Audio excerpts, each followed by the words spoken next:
You're listening to the Play Therapy Parenting Podcast with Dr. Brenna Hicks. Hi, I'm Dr. Brenna Hicks, the Kid Counselor. This is the Play Therapy Parenting Podcast, where I give you insight, awareness, and enlightenment about your parenting and your relationship with your kids. In today's episode, this is the Dad's episode. As promised, I had Dan reach out to me via email. And Dan communicated that he loves the podcast. He's really getting a lot out of it. He's implemented it with his son effectively. But he says that often when he shares the concepts that he's learning with other dads at work and other places, he feels that they struggle and that they have a little more difficult time integrating the skills, making sense of the skills, using the skills effectively. And so he suggested a dad's episode, and I'm totally excited about this because, first of all, dads, thank you, that those of you that are out there listening. It takes a lot to want to be the best dad that you can be, and I have a lot of parents at my practice that the dads say, every time I'm in the car, I have one of your podcasts on, or if I'm mowing the yard, I'm listening to your podcast. So for those of you men out there that are working really hard to be dads that you want to be, thank you for being a part of this family. And here's why I love the idea of this dad's episode, because I think we all benefit from understanding why there are struggles. And while I think sometimes dads' brains are wired differently and it makes it a little harder for dads to grasp some of the play therapy-based concepts, I think all of us can resonate with when it doesn't really click, when it doesn't really make sense, and when we don't necessarily feel that we're having much success with some of these skills. So, and actually the most recent episode that I did, episode 93, was specifically a mom reaching out saying, what do I do when this doesn't work? I keep doing it, but sometimes I just feel that it's not working. And so we're all there at times. So if you are not a dad, hang with me because I do think you will get benefit from this episode. But I really want to kind of dive into the why behind the disconnect sometimes for dads specifically, but I think all of us as parents at times. But then also, why do our kids react certain ways? And so there's always a deeper dive that we can do. And I always, at my center and when I'm speaking with parents in the private coaching and all the things, I always say, but we're always going to funnel it to the why. The why gives us enlightenment about everything. So I definitely feel like this is going to be a really important episode. So in today's episode, we're going to talk through 4 components of this. So the first is that most of the time, dads are wired to be problem solvers. Some moms too, I'm not saying this is exclusive, but when you are wired to be a problem solver, the play therapy model can be difficult and frustrating. So we'll talk through that. Secondly, dads' brains tend to be very logical and rational. So the way that your thoughts are organized and the way that you see the world, it's a very logical, rational, somewhat black and white approach, and kids are none of those.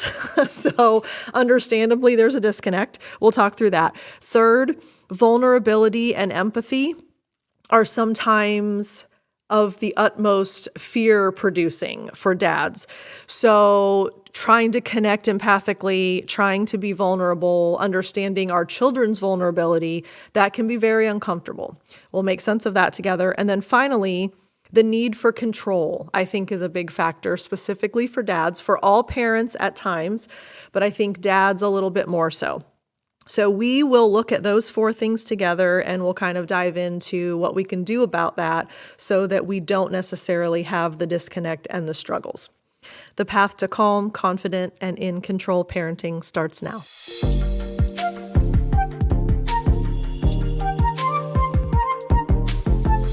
All right, so before we get into those 4 components, I do want to share a couple of little things that Dan emailed me about. So specifically, he brought up a couple of scenarios that his son's defiance tends to be where he struggles to use these the most, and where when he speaks with other dads, they seem to have the most trouble, is when there's defiance on the child's part. He said specifically with his son, his son will plug his ears as he's trying to talk to him. So he's trying to use play therapy skills, or he's trying to respond in an appropriate way, and his son just plugs his ears and won't listen. So his phrase that he used in his email to me, I'm actually going to give you a big high five, Dan, a virtual high five through the airwaves. So his comment to me was, obviously my son needs connection before content. And boy, is that rich. I mean, I could spend an entire episode just on that. I may, in fact, at some point. But connection before content. What insight, what awareness, what perspective? And what does that bring us back to? Play therapy, parenting, family. What does this bring us back to? The relationship. Because if the relationship is there, everything is better on both sides.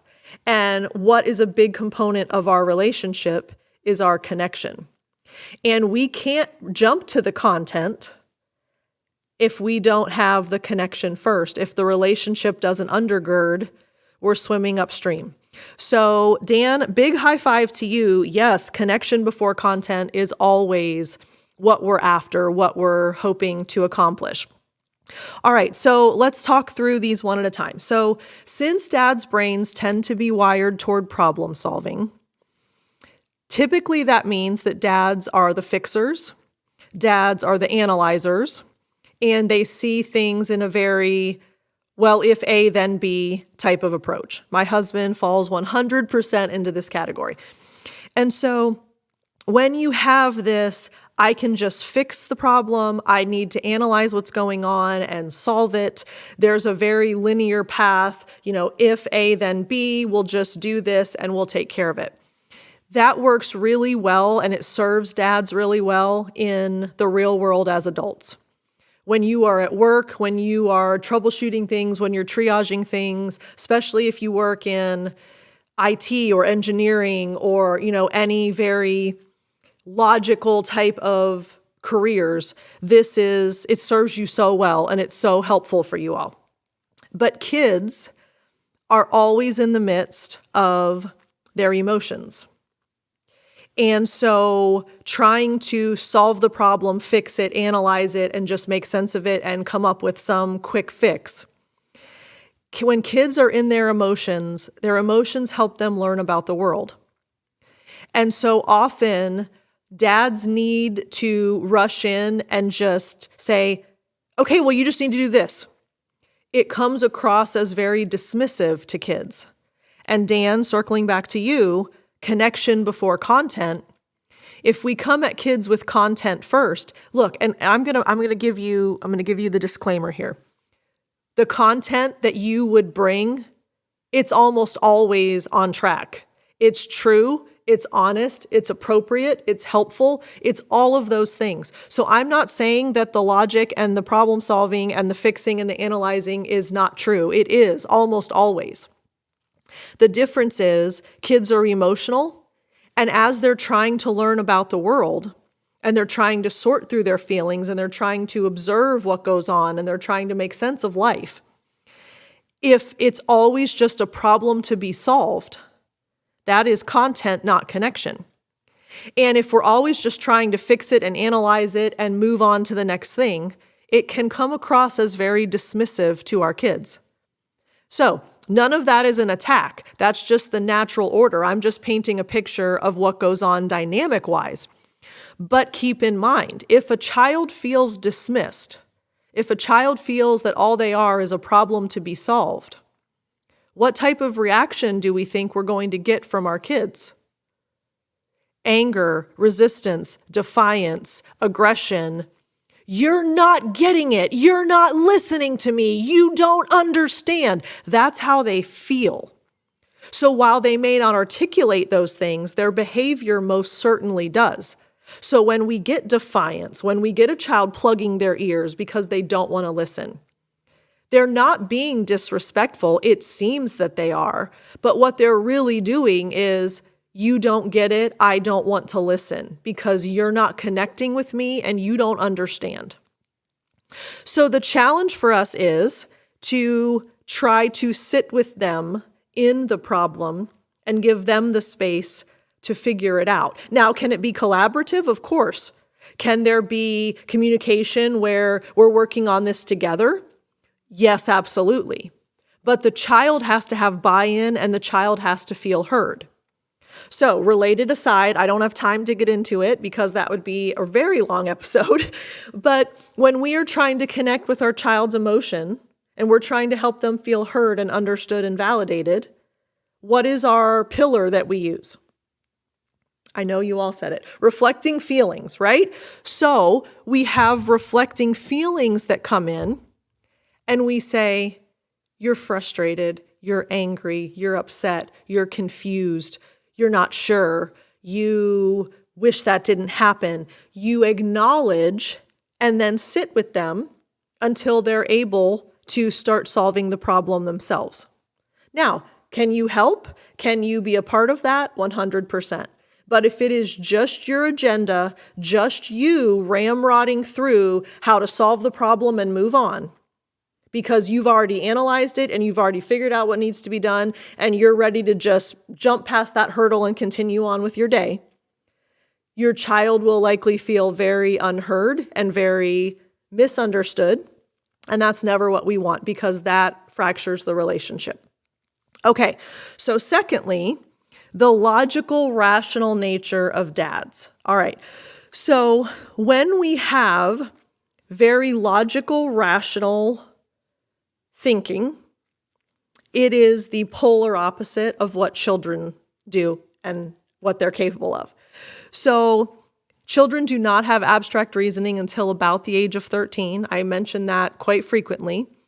So without the ability to reason abstractly, without the ability to be logical, without the ability to be rational, when dads want to pull their child aside and, quote, talk to them, when parents report, I take them in a room and I talk to them about this and I tell them this, and all I think to myself is, you're lecturing a child with logical, rational, reasonable conversation, but they're not capable of understanding any of that.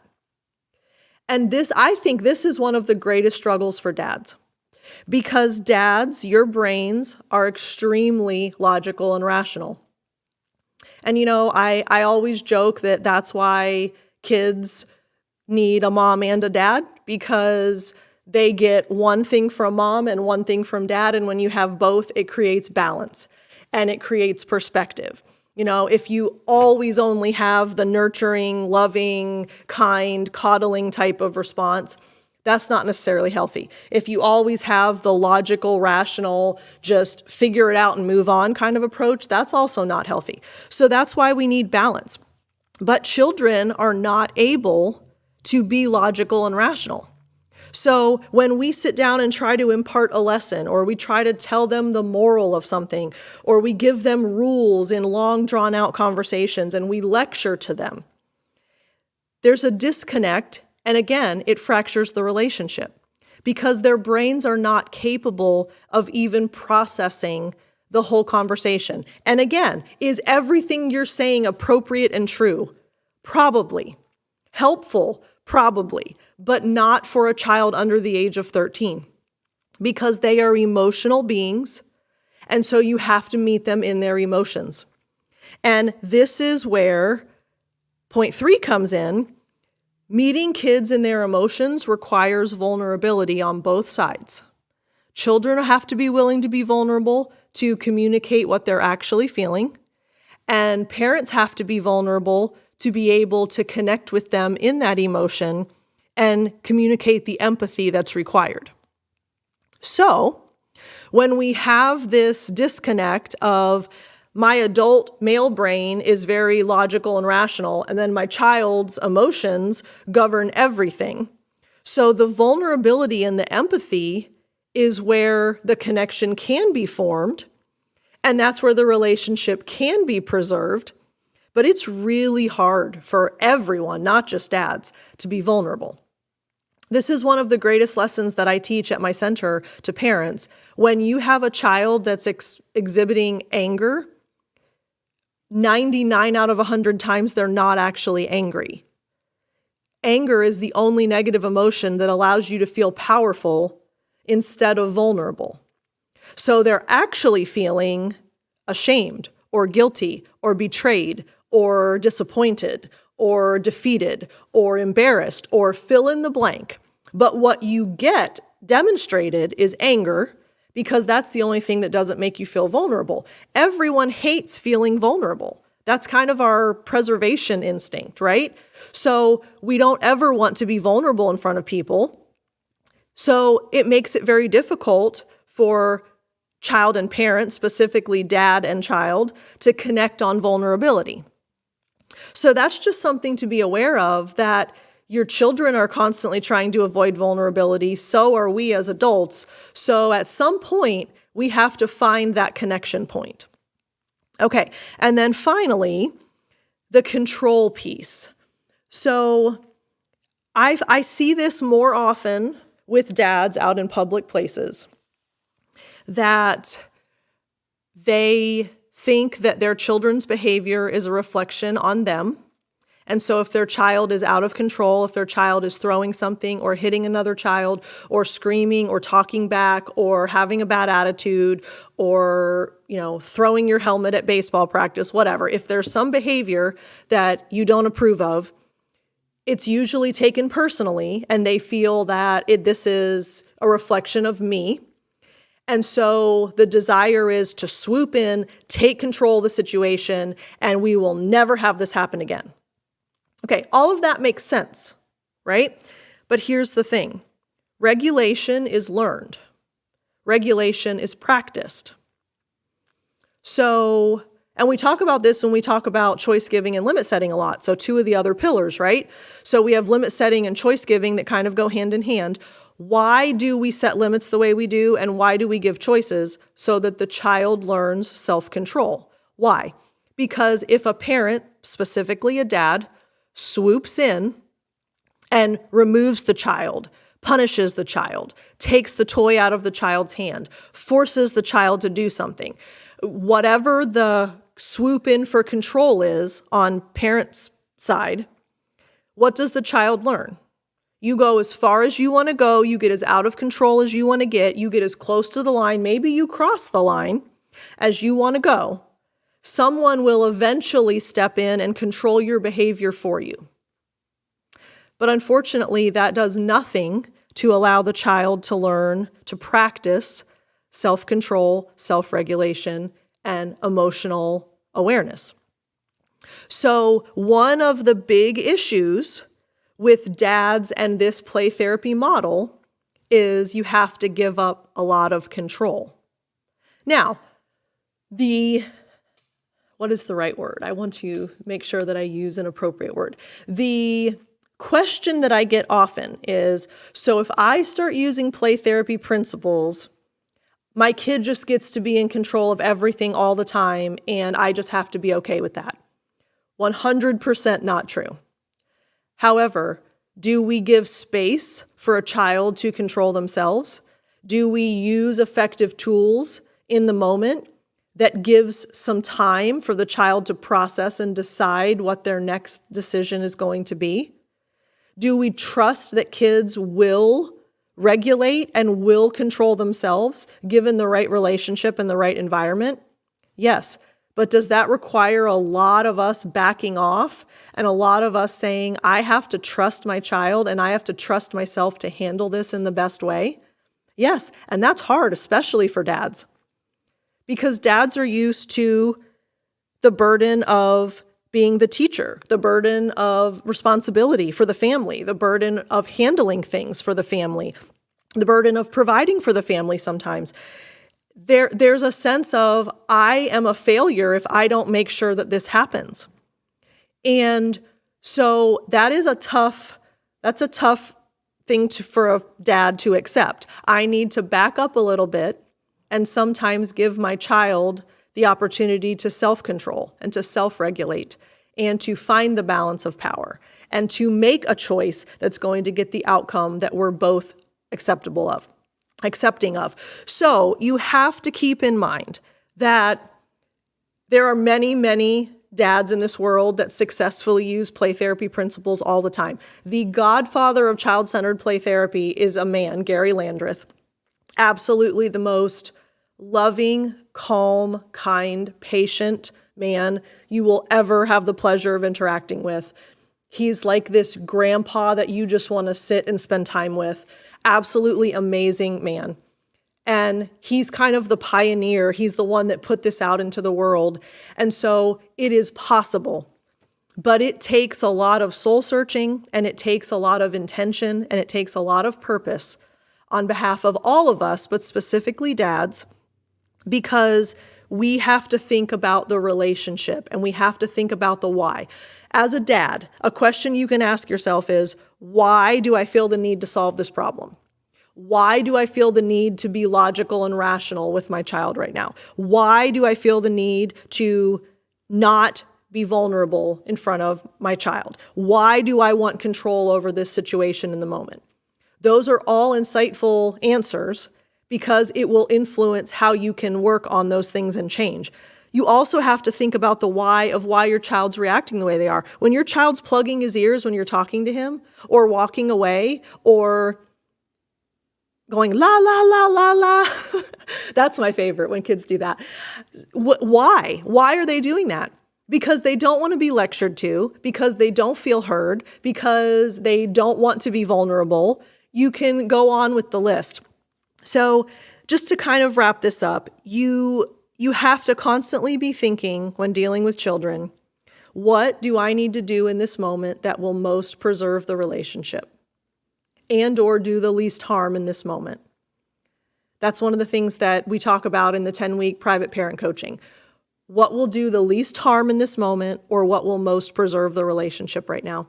And dads, it's hard, but some of those things are going to be stepping back, using the skills that you've learned, fall back on your 4 pillars, but above all, focus on connection before content. Because when you have connection, when the relationship is there as the foundation, it makes everything easier. Children are more receptive, children are more open, children do not overreact. We control ourselves better. We're not constantly trying to have power. It just changes the whole dynamic. So I hope that this encourages you. If you are a dad, if this resonates with you and you say, yes, I am inclined to do those things, take this as a challenge. But to all of us, right? It's always a good reminder to hear that we have to focus on the relationship and connection before content. Dan, thank you for that line. I love it. Connection before content.